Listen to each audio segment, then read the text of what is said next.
Hey everybody, welcome to the Otherz Podcast. I'm your host, Steve Penny. Joining me, as always, my co-host, Rafa. How you doing, Rafa? I'm good, man. How are you? I am very good, thank you. Very good. How you been keeping? Yeah, man. Busy with a lot of babe stuff coming up. So, like, taking the missus to the hospital, to doctor appointments, buying diapers, buying little clothes, little sneakers. And I always think about the baby, man. All that grown-up stuff. Yeah, man. But I'm That's pretty your excited life for about it. the next 18 odd years to come. Jesus Christ, don't say that. That's a lot. Hopefully not 18 years of diapers, but, 18 years of just constantly having to think for another person first of everything you do. Yeah, Jesus. Let me take that in. Can't just think about yourself anymore. Yeah, but hopefully she's a good little girl, just like your kid, man. Well, he has his moments, but yeah, generally he's all right. Yeah, man. But yes, I'm sure she will be. I'm sure.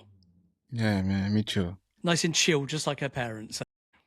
Yeah. No drama whatsoever.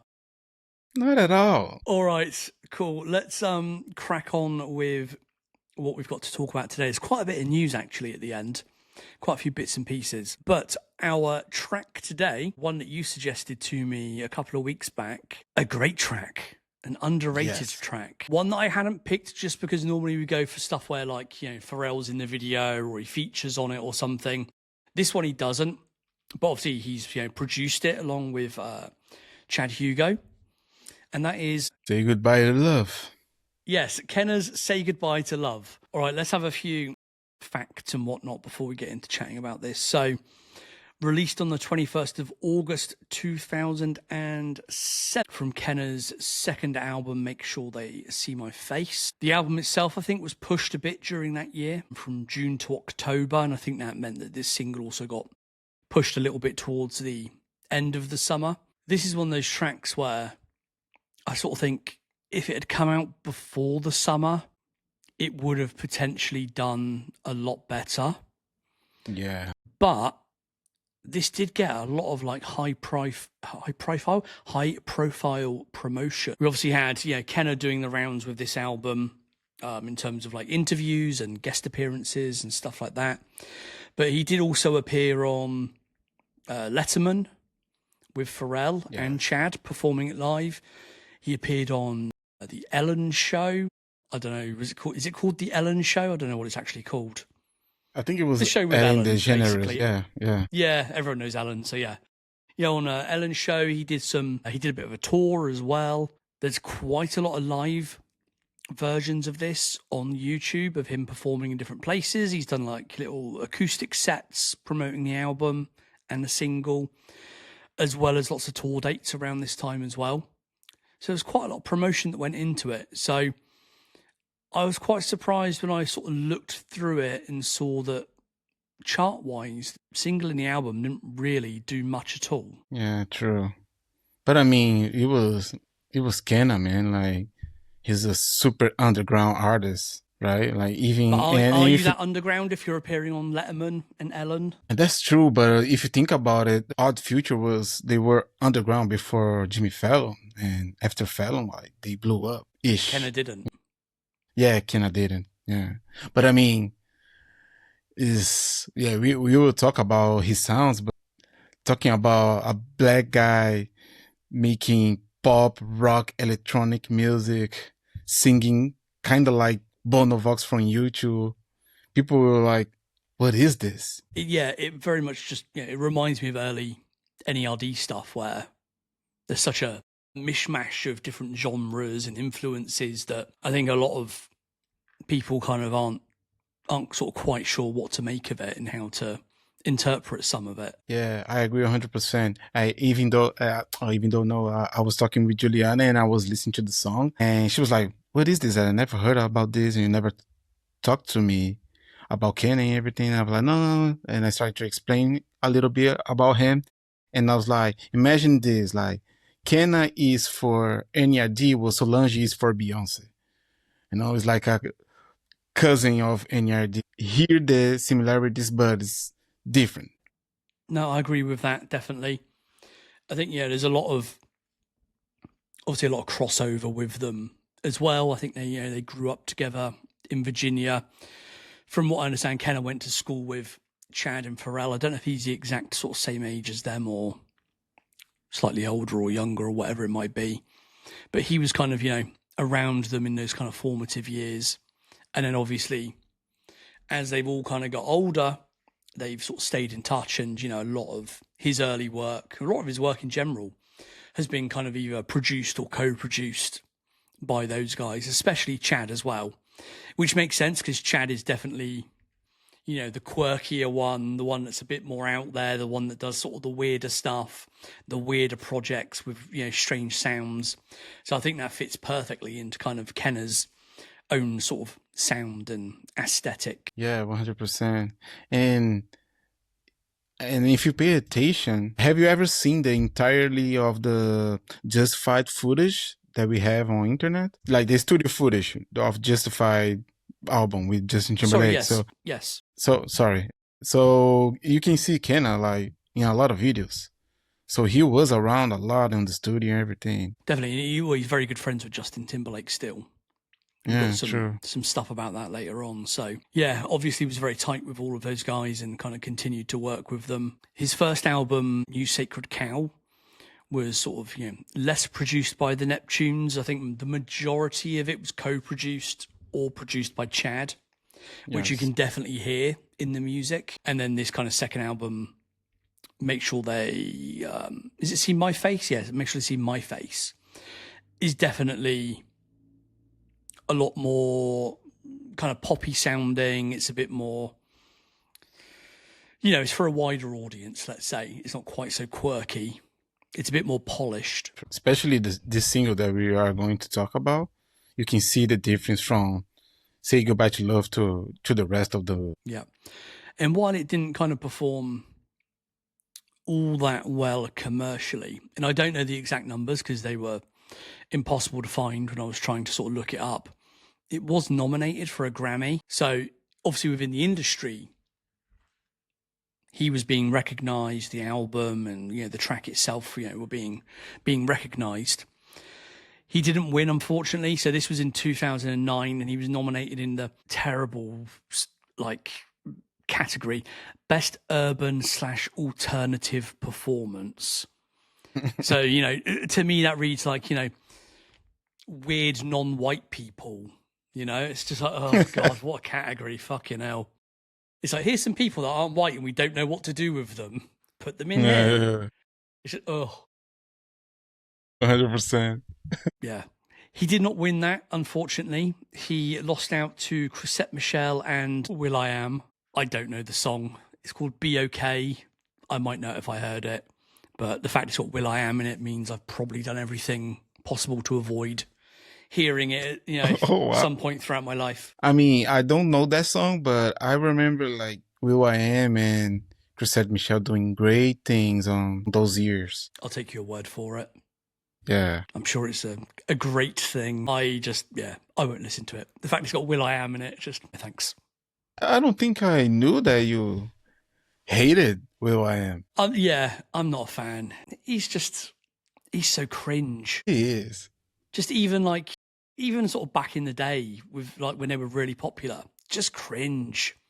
And now like as time has gone on and he thinks he's some kind of tech innovator and entrepreneur, it's even more cringe. It's horrible. Yeah. And what's even worse is all these really big brands do deals with him and he's on the board and as some innovation design person in so many companies over the years. It's awful. These are like big brands that are like, how can we get in touch with the younger audience and the kids? Let's get will.i.am. It's like, no. Yeah, will.i.am was one of the first mainstream artists that started to talk about algorithm and how to make music for the audience to make money, to make profit. And he was one of the first one that I saw talking about it on interviews. But he's a weirdo, man. That's what he is. Oh, but let me just open a very very quick conversation. So being a huge Michael Jackson fan, as you are, how you felt when they worked together? Every will.i.am remix and input co-produced by will.i.am, co-written by will.i.am, remixed by will.i.am, removed from my library. Damn. Okay. I also hated it. I was like, man. And he Because put Akon on that fucking list as well.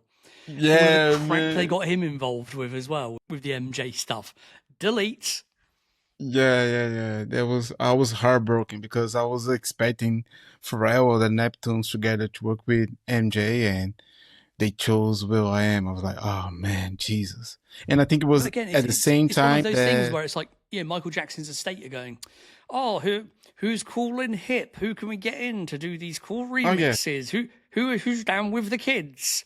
Oh, yeah, will.i.am was friends with him. Let's get him. And it's like, oh, fuck off. Just, no. Jesus, yeah. I agree, man. But okay, let's go back to Anyway, sorry. let's go back to Kenna, man. Better music. Kenna, we love Kenna. Kenna's great. Yeah. All right, so yes, he got his Grammy nomination. Didn't win, unfortunately. In my eyes, he won. He was also nominated along with Janelle Monáe that year. And then two artists that I don't know, Maisha, although the name does ring a bell, and Wayna and Kakai. Jesus, no. Okay, whoever they are. Great. Again, non-white people that the white people at the Grammys don't know what to do with, I'm imagining. The album itself, I quite like the kind of quirkiness of the name with kind of, two meanings to it. So, as we've mentioned, the album is, make sure they see my face. I've seen interviews Kenna explaining about, there's two parts to it. There's, one where he's, trying to be more out there, promote his music more, and having that kind of introspective moment where he's looking inside himself and the music he makes and stuff like that. But the line itself actually comes from Pharrell and phone calls when they were making the album and talking about the promotion and talking about the other things Kenna was working on at the time. And Pharrell actually saying to him, are you going to make sure they see your face? And repeatedly telling him that. Because I think, with New Sacred Cow and, early in Kenna's career, Kenna was very much like behind a mask almost. Not a lot of people really knew who it was, what he looked like, all that kind of thing. He didn't do a lot of interviews and things like that. I think, Pharrell's point was, if you want this to be successful, you've got to really get yourself out there. You've got to show your face. You've got to be on TV and music shows and interviews and all that kind of stuff to really push it forward. So, the title of the album comes from that, which I really like. Yeah, true. I really remember Pharrell. He was talking in an interview about how he wanted to show his face because he deserved to be seen and heard. Pretty cool concept. Yeah, and Kenna definitely does. Yeah, true. And then also, I haven't listened to the album end to end for quite a while, and I didn't get a chance this week. But as I was kind of reading up on it, reading some of Kenna's interviews and stuff like that, he talks about a lot of the album was inspired by his attempt to climb Mount Kilimanjaro. Yeah. Now, unfortunately, he got 18,200 feet up the mountain, which is only 1,100 feet away from the summit. So you could see it. It's just there. And then he got horribly ill and had to go back down. He didn't make it. He took some kind of, I think, altitude sickness medication and had an really bad allergic reaction to it. So they had to get him off the mountain, which is a massive shame. Yeah, man. The guy almost died. Jesus. Yeah. But that's, climbing Mount Kilimanjaro, I know a few people that have actually done it, and I know it's not one of the biggest, most difficult mountains in the world. Obviously, it is difficult. It's a mountain.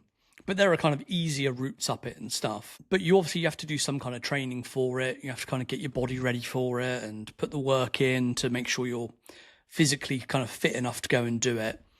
And then to get so close, right there, just that far away from the top, and then be like, I can't do it. That must be heartbreaking. Yeah, man, 100%.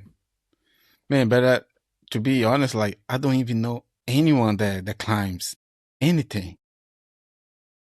Come to Finland, they love it in Finland for some reason, climbing. I can imagine. Like, you guys Finland's one have of the flattest- anything to do with that. Yeah, but Finland doesn't have any mountains. Finland's one of the flattest countries on Earth. Sorry, I didn't know. I have no idea about anything about Finland besides the fact that they have more saunas than people there. There's that, yeah. More heavy metal bands per capita than any other country. They drink more coffee per capita than anywhere else as well. Okay, nice. Finland facts. There you go. Right, no more Finland facts. We're done with Finland facts. Let's get back to the track itself. As we've already mentioned, a very underrated track. Super poppy, but still very like Neptunes-esque. Very radio friendly, very club friendly. This is one I never skip. This is one I will sit there and I'll nod my head to it every time it's on because it's so infectious. Has such a good beat. Yeah. Super catchy. Repetitive, chorus, everything. So good, man. And I pray for the DJ gods that one day I'm going to be in a club and one DJ just got enlightened. He's like going to play this song for me to dance, man.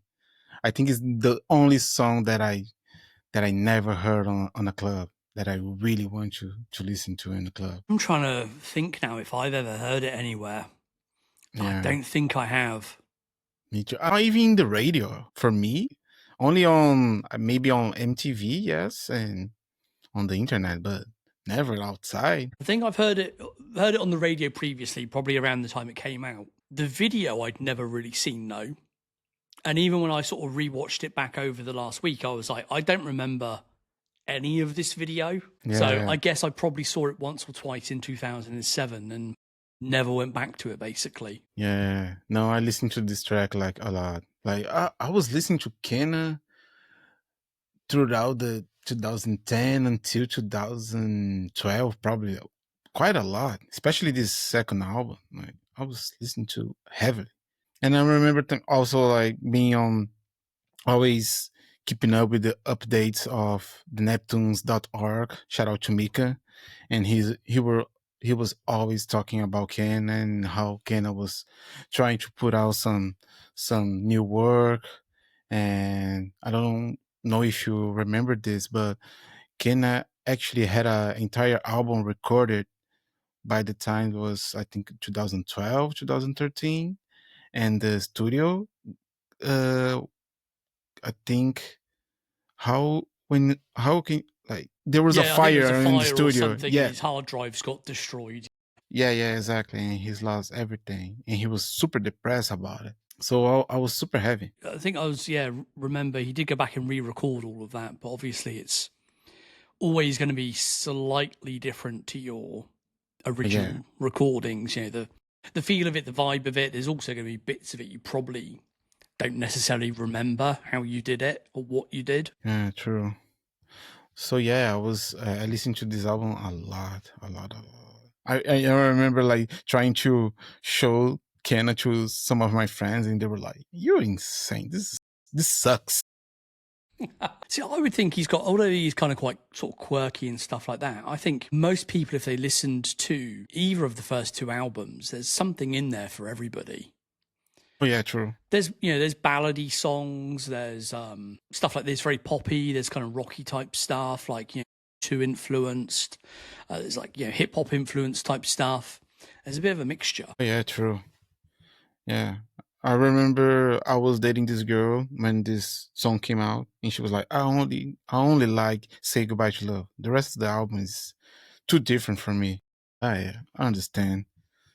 Yeah. Oh, I'm glad you're no longer with her. Yeah. Anyway. Yeah. But I was seeing some information about this song, and some places was saying that it's produced by the Neptunes, but I think it's only produced by Pharrell, right? I think Chad would have been involved in it, definitely. I think Chad was involved in everything on the album. Okay, because probably, yes. Because I think probably more Chad than Pharrell for most of it, because Chad and Kenna, I think, were a lot closer and worked together a lot more. Yeah, Because if I remember correctly, like this song and Loose Wires was the only ones produced by Pharrell only, and the rest of the album was all Chad and co-produced by Chad. I think this one's listed as Neptune's Everywhere, or most places that I looked.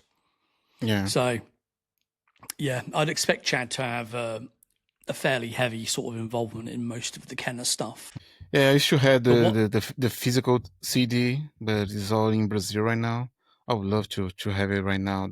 I've got a copy here somewhere. I don't quite know where it is, though. I might have one. Hold on. Check it out. Check it out, the credits. I can't see it amongst the piles of stuff that I have, but I'll double check at some point. Yeah, because on Spotify, it says like it's written by Pharrell and Kenna and produced by, there's no information, but in sources is the Neptunes and Sony Music Publishing, Warner Chappell Music, and I don't know, maybe there's an error in here. Yeah. But speaking of Pharrell being involved in this, there is a very Pharrell-esque part throughout the track, which I'm guessing probably came from Pharrell himself or was influenced by Pharrell's own kind of ad-libs in his own tracks, and that's the double hey that happens every kind of few bars. But then with the brilliant double kind of open hi-hat that happens like straight after it as well, that's like so catchy and so cool. That makes the track for me, that little part. Yeah, true, 100%. And I always think how crazy is for Pharrell fans that every time that he say hey on a track, you're always like, oh, this is amazing. Yeah. It's not just us, man. It's a lot of them. Like, it's a lot of Pharrell fans right now. If you are listening to, you know what I'm talking about. Like the little haze and hoes. Man, you know it's going to be a banger if you get some of them in there. If you get some proper Pharrell ad-libs. Obviously, we don't on this, but I think it is very Pharrell influenced, let's say. And I imagine there's probably a demo of this somewhere with Pharrell actually doing it. Oh, yeah, 100%. But yeah, to me, that part makes the track. I love the rest of it, but yeah, that little bit, every sort of few bars when it comes up, it's just, oh, yes. Yeah, even on the Letterman performance, like Pharrell overdoing the drums. I was like, oh man, I love this man. I keep doing Pharrell. Okay, well, here's something for you. Pharrell isn't overdoing the drums. There's another drummer there. Really? For all Pharrell is doing is just the beat. He's just like that. That's all he does. He does a little like bit of the intro and the right at the outro, tiny little flourish. But for the whole song, he's just literally just doing the beat. There's another drummer to his left. Oh, I never noticed. Who's doing all the interesting stuff that you can hear. Okay. Damn, man. Santa Claus doesn't exist. No, because I was watching that video back, and there'll be a link in the show notes. I was watching it back again this week, and I noticed he's just like playing like that. And again, if you're listening to this, I apologize, but if you're watching the video, you know what I'm doing. He's just two hands, just doing the sort of snare and the hi-hat or whatever it is he's doing. And I noticed all the way through, I was like, oh, this drum bit's really cool. It sounds like there's someone doing some stuff. But you look at Pharrell in the background, he's just doing the same thing the whole way through. He doesn't change from what I can see. So I was like, oh, I don't think that's him, but the drum does sound live. And there's a couple of camera angles where you can see off to the left of him.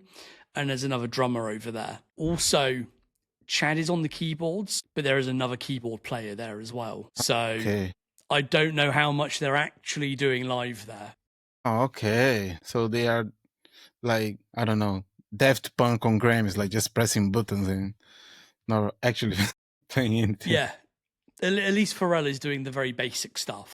Yeah, true. Chad might be doing a bit more on the keyboard. I don't know. It's hard to sort of, tell that sort of setup. But yeah, Pharrell is not doing a lot. And, it's obviously very, very clear that Chad and Pharrell are just there because they are the big names of the time. And it's going to make people sit there and, watch this performance by an artist they've probably never heard of. Yeah, true, of course. Makes sense. Yeah. But then going back to the track, the only other sort of point I really had around the track was the bridge, which is very, very simple, but very effective. It fits in the track really nicely. It's a classic Pharrell type bridge again. It just, flows from, verse to chorus to bridge to chorus again, I think, in this one, just like seamlessly. And that bridge just fits in beautifully. It's really simple, really effective. It works perfectly. Yeah, I remember I found this version. It was a remix version, and the guy that did it, he put Justin Timberlake's "Like I Love Your" bridge on that bridge, and it sounded amazing. It fitted so perfectly. And I was searching today because I remember, but I couldn't find it. So yeah, of course, like it's 100% like Pharrell classic bridges. Yeah, for sure. Let's talk a little bit about the video itself. I don't have an awful lot to say about the video. It's quite a simple video in itself. Yeah. Directed by Stephen Goldman. Now, I only found one source of that piece of information, and if you look at Stephen Goldman's credits, the music director, Kenna isn't listed on any of his credits anywhere. So I don't know if this was Stephen Goldman. This is just the one bit of information I managed to find out. And Stephen Goldman, unfortunately, passed away in 2015, I think it was. But he was a very, very big music video director in like the country music space, and then more in the kind of pop country space, I think, sort of later in his career. But I couldn't find any confirmation this is definitely him that produced this, or directed it, I should say, sorry. And I was trying to find a way to like describe the video, and I was struggling a bit. So I'll read a line that I found elsewhere, which I think probably came from some kind of promotional material. It depicts a surreal, dreamlike journey that mirrors the song's themes of emotional departure and introspection. Like, okay, marketing bullshit buzzwords. If that's how you want to take it, then fair enough. As I kind of watched it back, to me it had a very sort of simple narrative, and it just kind of seemed to depict kind of Kenna's life in Hollywood, or kind of the anticipation of a life in Hollywood if he were to become this kind of big superstar, because you see him at clubs, you see him in some big luxury home with some blonde woman by the pool, but then you kind of cut back to what seems like his real home life with a dark-haired woman instead, who he's kind of arguing with a lot, and they're having these kind of sort of physical fights and stuff. And then you see him at performances in sort of bars and things as well, or not bars, clubs I should say. Mm-hmm. It seemed to be a sort of representation of what they envisaged that kind of Hollywood life to potentially be, or what may have already been for him slightly, I don't know. In terms of the video itself, there's a couple of sort of bits that I really like. So at the start of the video, the kind of close-up shots of his face with all the kind of psychedelic colours and patterns in the background, and then the kind of colour mixtures and highlights they use and the gradient colours that they use. I think that worked really well and still looks really good even to this day.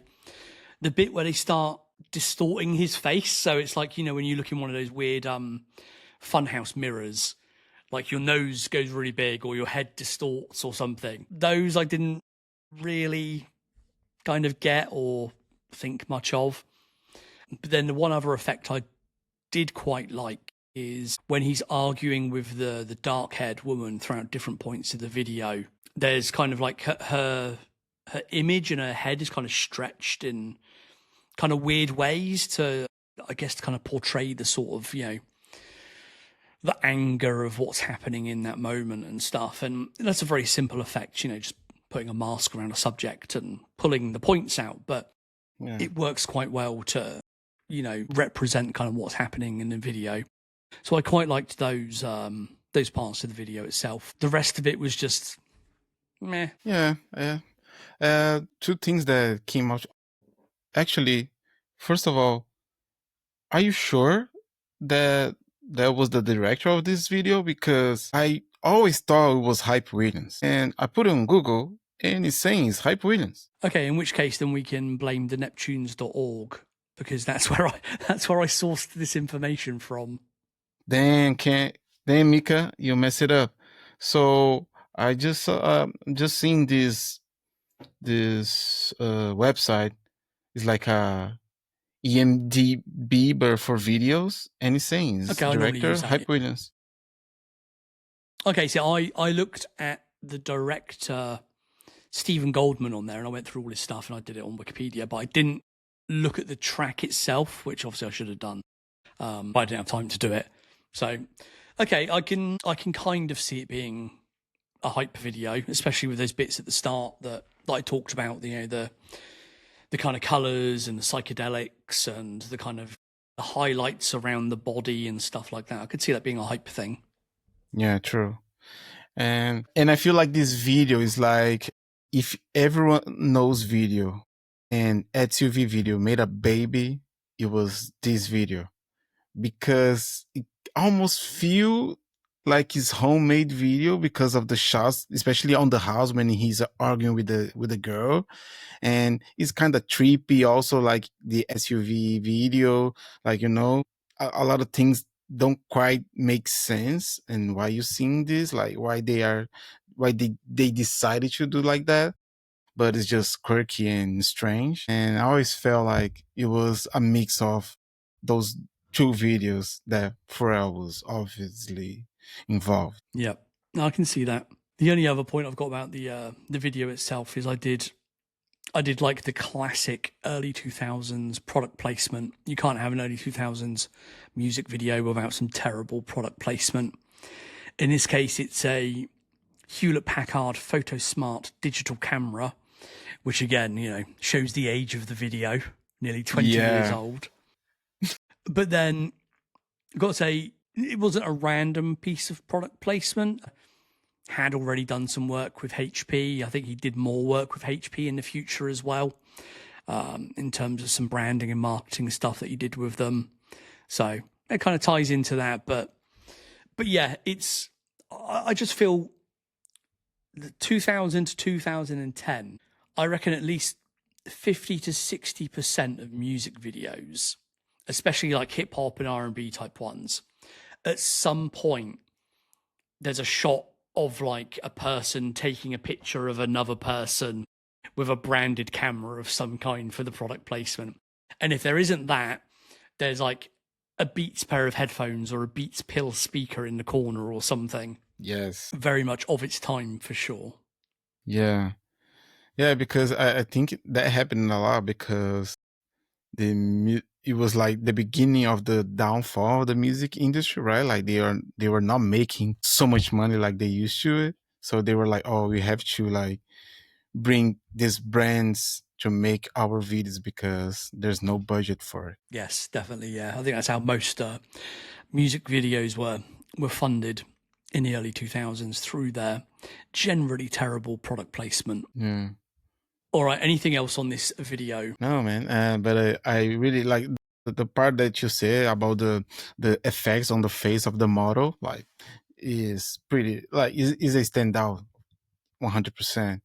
And it basically say what the music is trying to say, which is kind of interesting how the song is super upbeat, funky. You want to dance to it, and when you pay attention to the lyrics, like, wow, man, let me just Quite be a dark happy. video.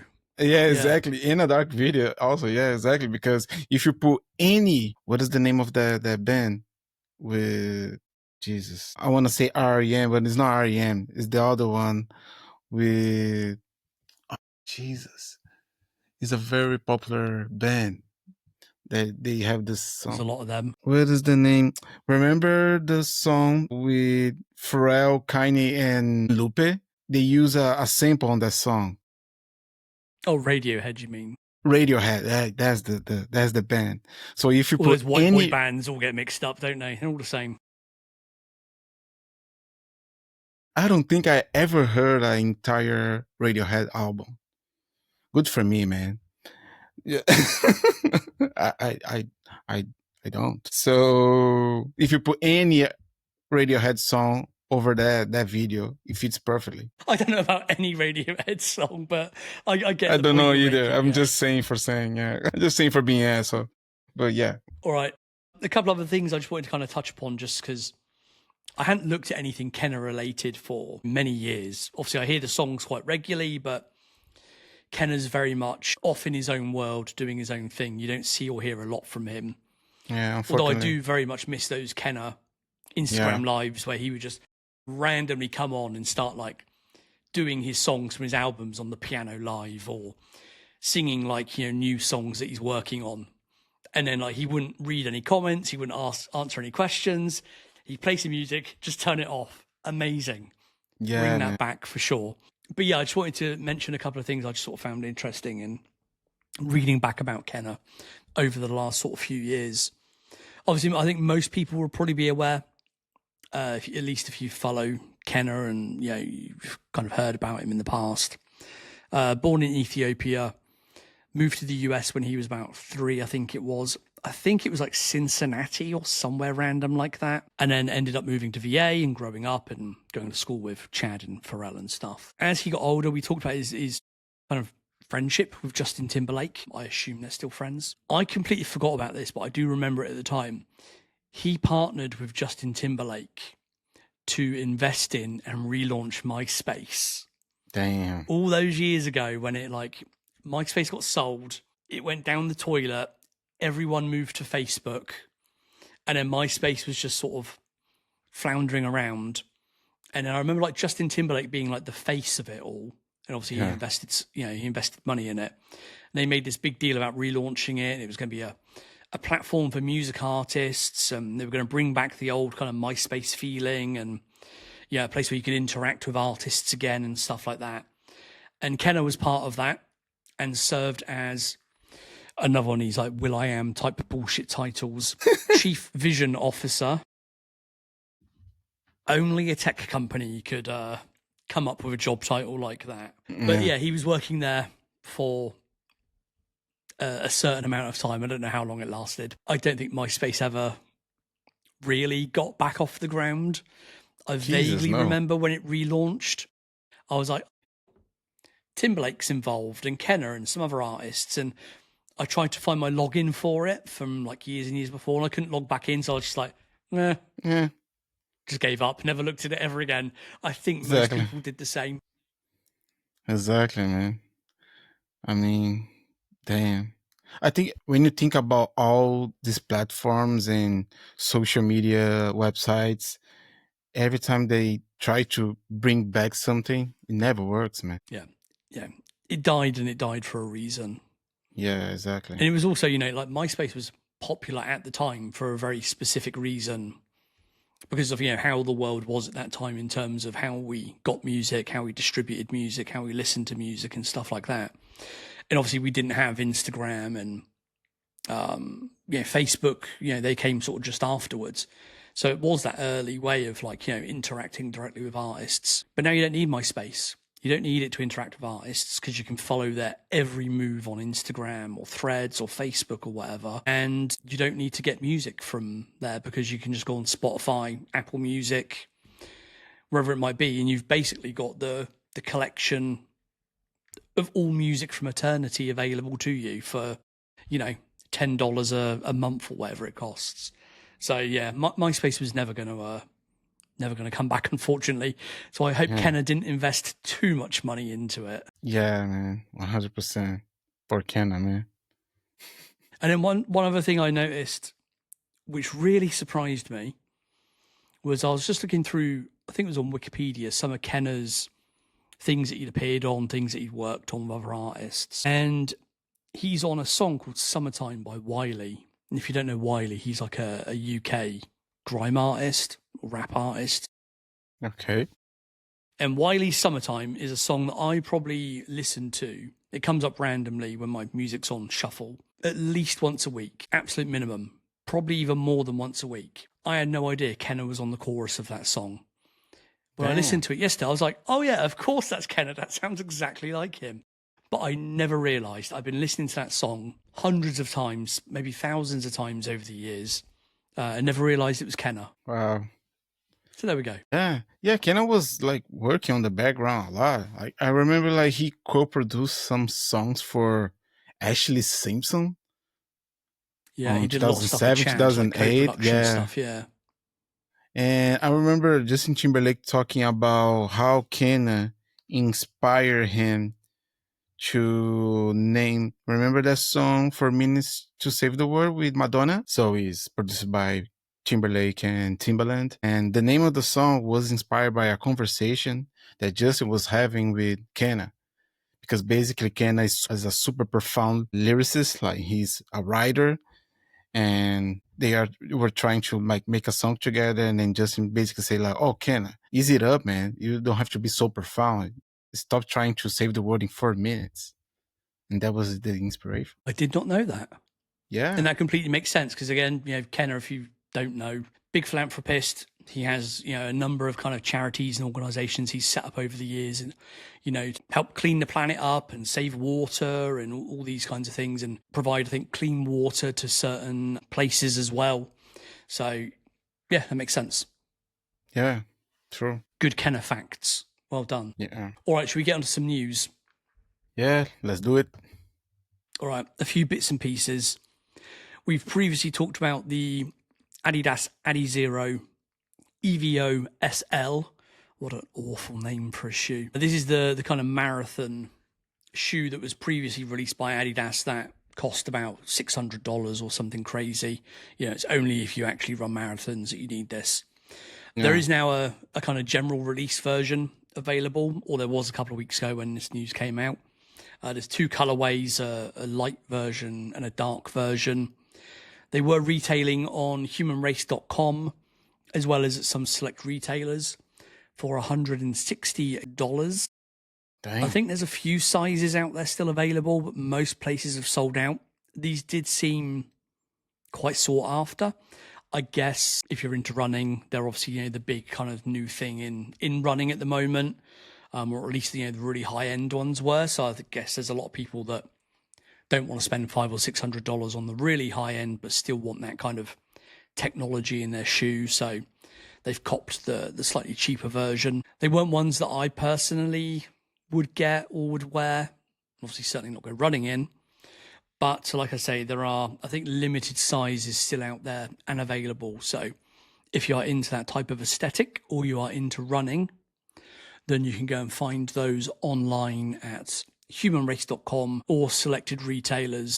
I think N.E.R.D had them, maybe Foot Patrol and a couple of other places. But if you just Google them, you'll probably find them somewhere. Yeah.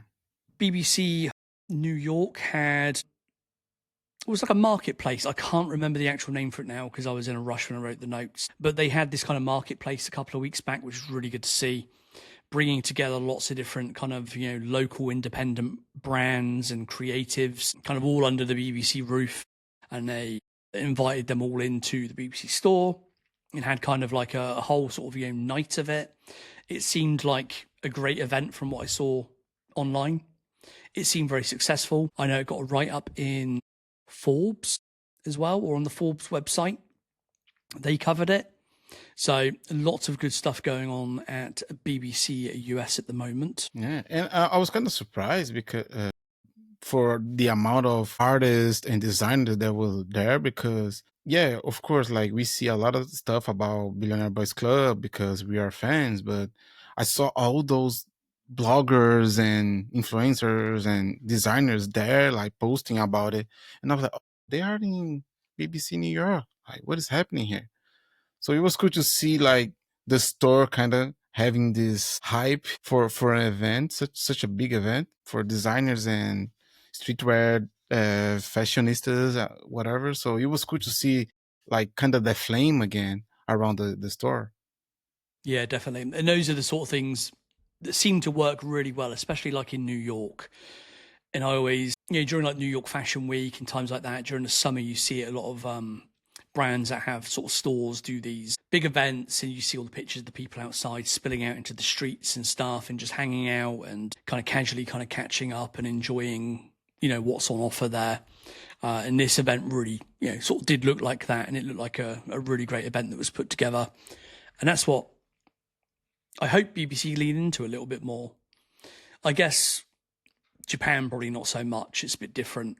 And obviously in the UK, the EU side of things, they don't have a store anymore, or at the moment at least. Yeah, I hope the US stores, so New York and Miami, kind of do more of that. Miami's always involved in the art sort of scene there as well, and they do a lot of events, which is always really good to see. So yeah, I really think BBC should lean into this more and bring back that kind of community feel to BBC, like they used to have. Yeah, man, 100%. Like, the brand definitely deserves. Yeah. And then speaking of BBC, there's currently a BBC EU archive sale on, and we're recording this on Tuesday the 30th of September. I think it runs until next week, maybe, or the weekend. Quite a lot of stuff on there, stuff being added. Some absolute bargains as well. I saw some really good bargains on there. Normally you get the email and it says up to 70% off. And there's maybe one extra small t-shirt that has 70% off. Yeah. This time, a lot of hoodies, a lot of jackets, a lot of outerwear had, sort of 60, 70% off. There were some real bargains to be had. So I recommend you go and check that out. And then just while we had some brief internet issues earlier on, and I was waiting for Rafa to rejoin the studio to record again, I had a quick look at the BBC socials, because they've just released, I think, their second release of their kind of autumn campaign, and some really nice items in there as well. Some nice hats, a couple of nice hoodies I saw as well. So really good to see BBC US getting some really good designs going again at the moment. Yeah, true. And I saw they are going to release a new capsule collaboration with J-Tips. And I'm pretty excited about that, because J-Tips is doing pretty good stuff with Saucony and all the sneakers. So I'm excited about that. Let's see. If you know J-Tips, and I know some people that do listen to this do know him, please reach out to him and tell him to read his emails. Because I know he is a really big BBC fan. He's like an OG BBC fan. He does a lot of collabs with BBC. He's very close to the guys at BBC. I would love to get him on this podcast. I have sent an email to his personal email, and it has not been replied to. So, if you're listening to this and, you know him, or he follows you, or you have a line into him, please tell him to read his emails. Actually, I didn't know you were trying to talk to him, but his assistants reached out to me last year because he wanted to buy my poster, because I did a poster for his sneakers, and he reached out to me by email. So I have the email of the assistant. Here we go. Perfect. Damn. Rafa, please reply to that email. Tell them you will send them a free poster. I will pay for it if he comes on the podcast. Yeah, of course. Yeah, I'll try, go. Man. Yeah. Brilliant. But again, if you do know him, please also give him a nudge and tell him. So yeah, he was... All right, so he's been in your DMs. You've got his address. You've got an email address. Right. Your job for the next week is to write him a letter, write him an email, DM him, all that stuff. Get him on the podcast. Good. All right, back to some news. New Pharrell produced music. Rex Orange County. Take a Drive. I haven't listened. I haven't saw that. Meh. Oh, really? What a shame. Yeah, I don't really know sort of much about him. It got like a little bit of promotion. Like I saw him posting about it on Instagram and stuff like that, and obviously it was shared by various kind of Pharrell related accounts that we all follow. Yeah, it was okay. Chilled, laid back track. I didn't think anything special of it. I'll be honest, I probably need to give it a few more listens. I only listened to it once or twice, I think. But meh, it was okay. Oh, I'm going to listen to it. I like Rex. Like I heard his first album quite a lot. It's good. In which case, check it out. There'll be a link in the show notes to go and listen to it. Just before we started recording, a new music video dropped from the Clipse, The Birds Don't Sing. I gave this one quick watch, same as the album. Flawless. Yeah. Just a brilliant video to go with a brilliant song. Yeah, true. And I think it's one of the songs on the album that I don't think it needed a video, because what they say in the song, you can picture it pretty vividly on your mind, I mean, I'm glad that they did it, because the song is going to be like, get more traction, people are going to see and hear it again. but it's one of the songs that I was like, oh yeah, like what they are showing in the video is some things that I was already visualizing in my mind, and amazing video again, like Yeah. all From the what I things that they can did. tell in the videos, shot at, their parents, each of their parents' Yes, houses, yes, where they unfortunately passed away and stuff. So it's very, very sort of touching. You got Pusha's son in there as well. And yeah, just an all-round very good video. Again, link in the show notes. Go and watch it. Go and support. Obviously, brilliant album as well. So go and check yes. that out. Do you think it's album, hip hop album of the year? Yes. Yeah, I'm I between think that. it goes beyond hip hop. I just think Yeah, true. such a good album. It's so good. Like, this should be up for just album of the year. It might not necessarily win, an overall album of the year, but I think it should definitely be up there amongst that sort of stuff. 100%. And if you just think about the musically about the album, it might have like maybe better ones, but when you think about all the things that involve the album, it's pretty. I'm pretty sure that is album of the year. The videos and the rollout, everything, and with the performance in the Vatican right now, like wow, so amazing, man. What a brilliant segue into our next topic. Yeah, The Grace for the World concert. Did you watch this? the Vatican performance. Yeah. Yes. Did you watch it live or did you watch it like the next day or something? Next day. Okay. Same here. I started to watch it and then there was, a bit too much churchy stuff. So I kind of just I can't sit here waiting for people to, I'm only here watching to yeah, very much so. Yeah. And while, gospel music and stuff is absolutely beautiful, and we'll get on to stuff like that in a minute a bit more. It's just not something at the time I wanted to kind of sit there through. And also I was just like, oh, are they going to be fucking singing hymns, and is there going to be stuff like that I'm really not interested in? And I think John Legend came out and started doing a slow one, and I was just like, nah, I'm out. I'll watch the highlights tomorrow. Yeah. So I rewatched it the next day. A few things that stood out for me. Firstly, the Clipse performance was excellent. So the beautiful. Pharrell stuff. Why are you wearing gold grills at the Vatican at a concert? Like, he's all dressed up, super smart, bright gold grills. And he gives a bit of a speech and they're focused, zoomed in right on his face. Bright gold grill. I don't get it. I don't know why you would. Why not, man? I love that. Yeah, well, actually. Okay, I guess, but I didn't get it. But then the problem was when he then came out to perform with Voices of Fire, because he has his grills in, he can't rhyme. So he's just doing a very bad lip syncing performance. Yeah, and I was like, true. That's a bit cringe. That's a bit like, oh. Yeah, I noticed that too. So yeah. On that note, I agree with you. Yeah, he should have been like more prepared and to properly sing. Yeah, I don't mind somebody lip syncing, but the fact it's so blatant, and he was quite clearly doing it. It was just like, oh, okay. Yeah, I mind actually because he was with this beautiful choir, like those guys can really sing, and you are making history right now. So why don't you really sing the songs? Yeah, I think maybe perhaps the one reason is, it was a fairly new song he performed and it goes at double time. And he may not have memorized all the words yet and stuff like that. Prepare, man. You're making history. Taskmaster. Wow. No, I was letting him off, but no, not Rafa. Yeah, but it's just because when I saw it on the day after, I was like, I like it. I like everything about it, especially the visuals. Everybody was so beautiful, well dressed. The location, of course, the Vatican was beautiful, but I was just kind of quite disappointed about Pharrell lip syncing and not quite singing his best.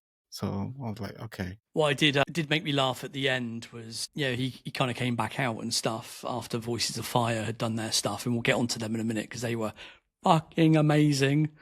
Yes. He came out and he did Happy.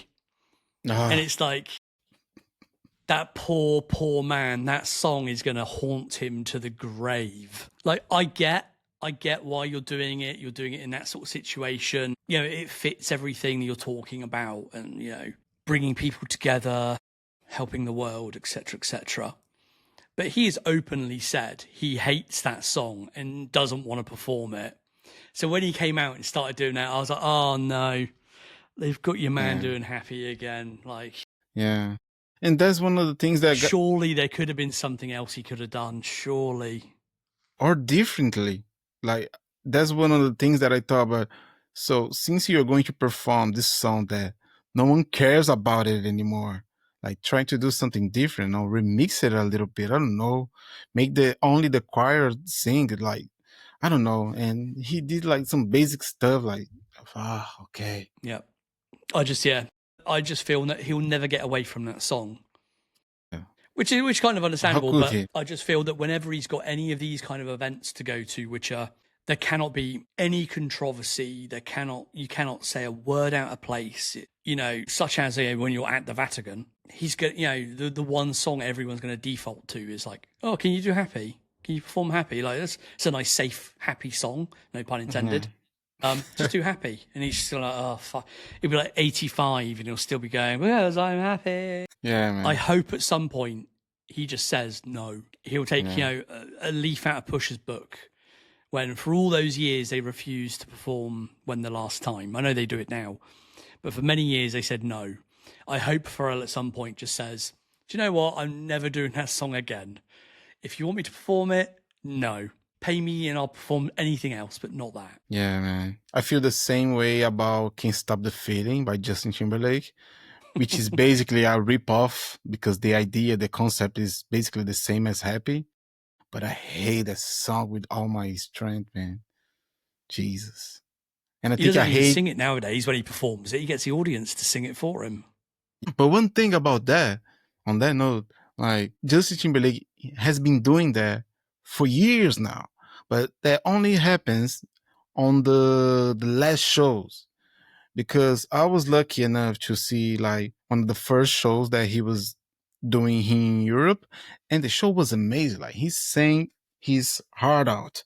And I was pretty happy about, because I saw some videos from previous years on his live performance, and I saw that he was making like the background singers and the people, like the audience, is singing for him. And I was like, oh shit, he's losing his voice. And he actually lost it for a second.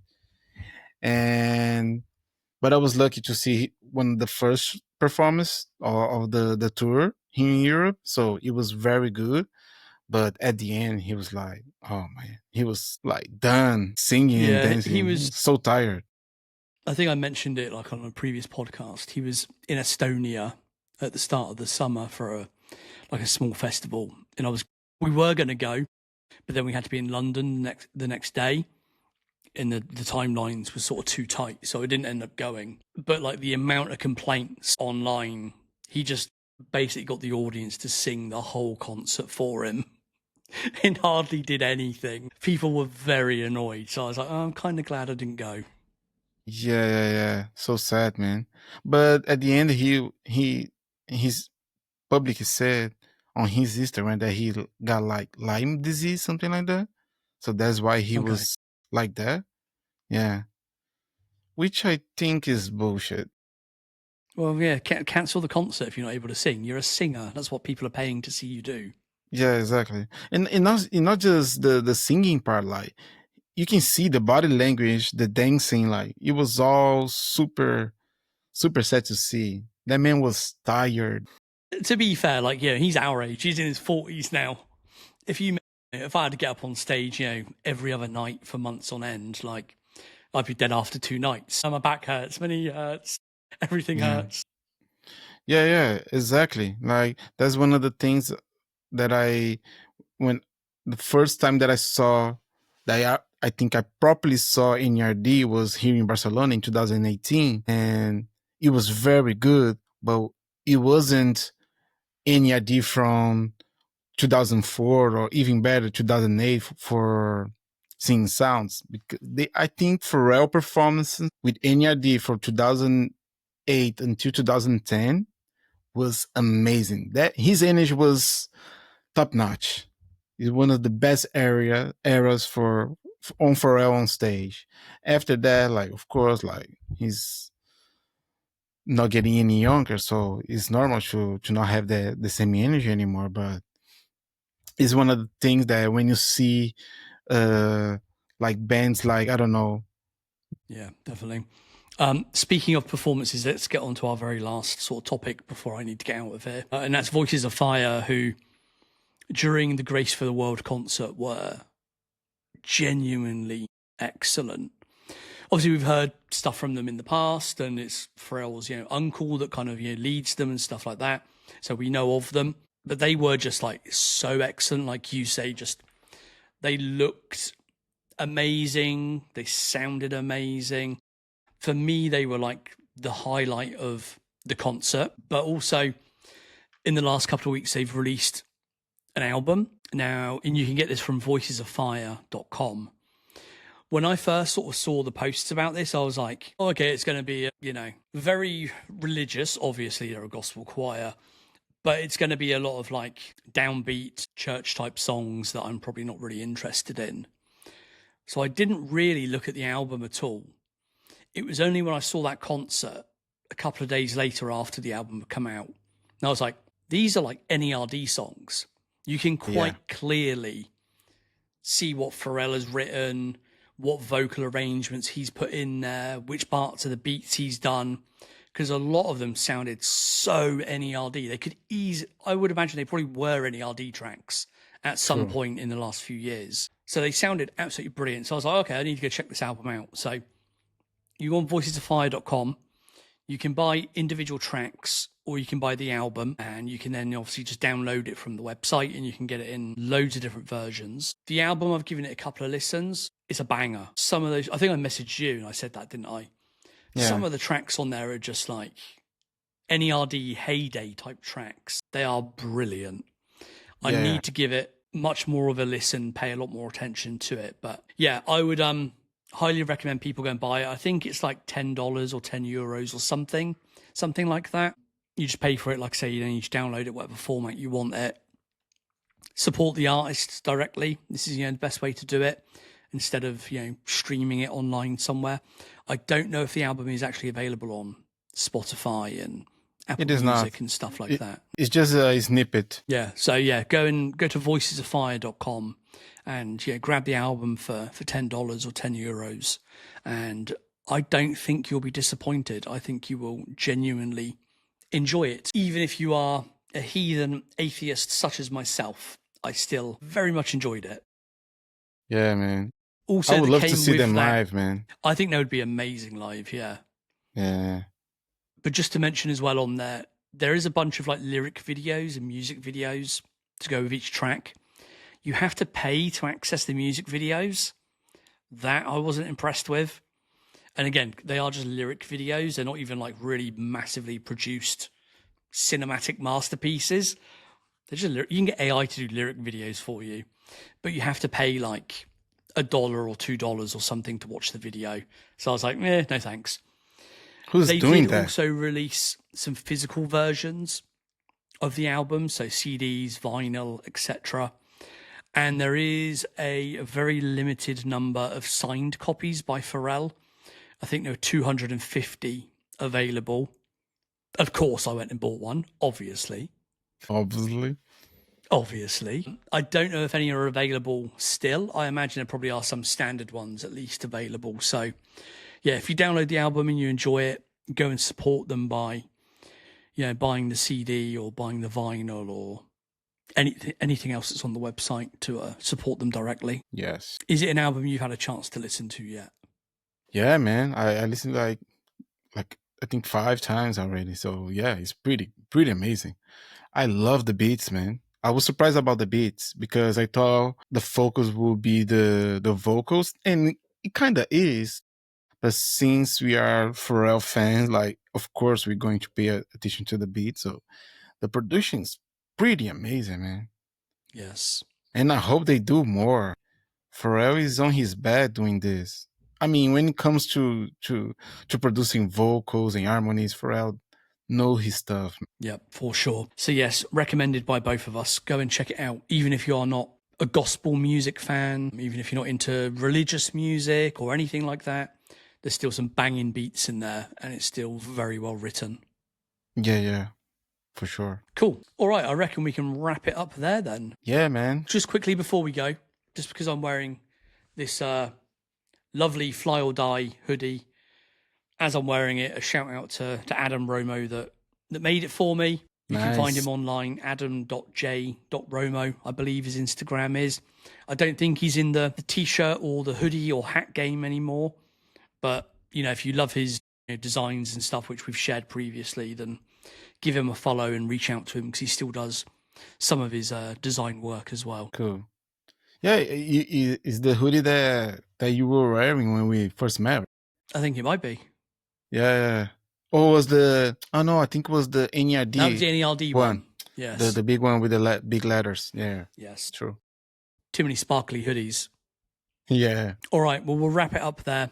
You can find the show notes to this episode in your podcast app of choice, or you can head over to the Otherz.net where you can stream this episode version. You can probably watch the video once I get it up. You can look at all the show notes, and you can find all of our information, where to contact us, where to follow us, and stuff like that. Generally, you can find me at Steve R. Penny, and you can find Rafa at Sneakartel2, and we will hopefully be back in a couple of weeks in the nicest possible way. Hopefully Rafa does not have a baby by then, because we have a good podcast to record. Yes. But we shall see. Yeah, let's see. Let's see if Nina is not in a hurry and she waits a little bit. Let's hope so, yes. Yeah. But otherwise, we will speak to you guys very, very soon. Thank you all. Bye-bye. Thanks, guys. Bye-bye.